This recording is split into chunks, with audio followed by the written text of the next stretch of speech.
What's up, guys? Eric here with MajorLeagueTrading.com for tonight's trade review. So it is Monday, March the 20th, and coming into today's session in the Sunday night globex session here for the S&P futures, we were down just a few points, and a couple levels that I had marked up on my screen coming into today's session was 71 and a quarter coming from this topping tail bar right here, and then I had a smaller level coming in right here at 69.75. Now if we take a look here at the extended session, you can see where we traded down into this zone in the overnight session, tried to pop back higher, pulled back, tried to pop higher, pulled back right into this zone pretty much right before the open there, and then pushed higher there into the morning session of the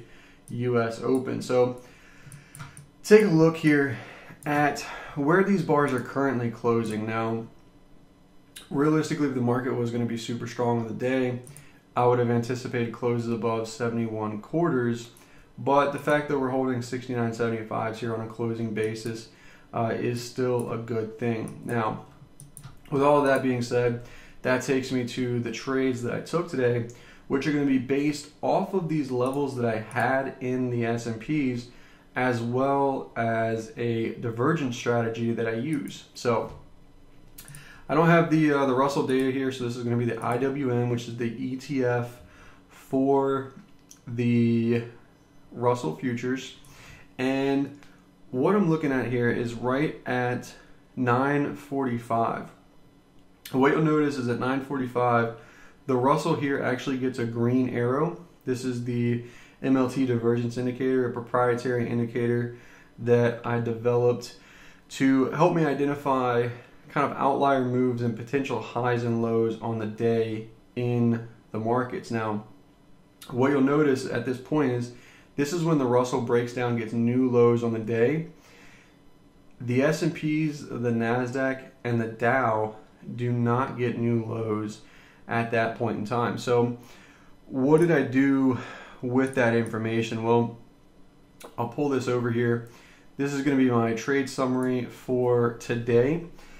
And what this is going to show is right here at 940, I stepped in, I bought two contracts of the S&P, 23.70.50, and then I also bought two contracts of the Russell futures at 940 at 13.83.50. So you can see there's 5 seconds apart from those two trades there. Now, what I wanted to do with this position, was hold it and let it rally up and find a reason to get out of the trade. Now, how did, you can see these are the exits here that happened. First one happened about 45 minutes afterwards, and then the next one about 50 minutes or so after my entry. Now, I took this trade based on the S&P support, but then I also had confidence when this Russell made new lows here and was able to put in a signal. So how the trade worked out, and you can see here on the Russell, this is the TF, it worked out for $271 in profits for today, and then on the S&Ps, it worked out for a total of $404 in profit. So $675 a day here, and all in all was about 50 minutes, start to finish on the trade. And that's pretty much all I've done today. Since then was just waiting around for the next trade to set up, and I didn't really see anything that was spectacular. Now, the reason I got out of this trade, and I'll talk about that right here, at 10:15, you'll notice that the Russell here, the Russell has highs way up here, 138.52s. At 10:15, S&Ps are putting in new highs. 10:20, they're putting in new highs. At the same time, the NASDAQ and the Dow are all putting in new highs, but the Russell's not. The Russell's actually being rather weak and about 20 cents or so off of new highs for the day.